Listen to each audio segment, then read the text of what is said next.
даде цвят на живота ми. Скъпи мой, любими мой, мишлето ми, пиша това писмо към теб за деня, в който те срещнах. Във всеки един аспект. С теб се научих да мечтая, да се радвам на живота и на всичко в него. Благодаря ти за всичко, за доверието, за обичта, за добротата, която носиш в себе си.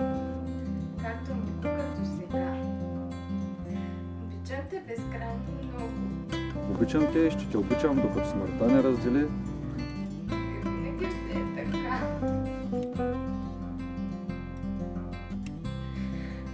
Обещавам всяка сутрин да се взирам в твоите сини бляскави очи, защото щом ги погледна, в тях виждам топлината, любовта ти, красотата на нашата любов.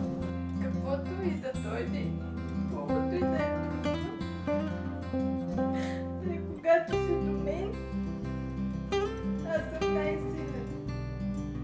И ти обещавам, Да посрещаме трудности заедно и да ги преодоляваме заедно. няма да се предам и няма да те предам.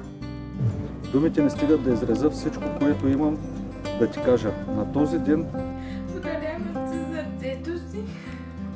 нека любовта ни винаги е толкова силна, колкото и днес. И безкрайно много ти благодаря, че реши заедно да живеем този живот. Обичам те, съкровище, бъди винаги толкова силен, бъди моята опора в живота, моята подкрепа, радост, както и до сега. Обичам те.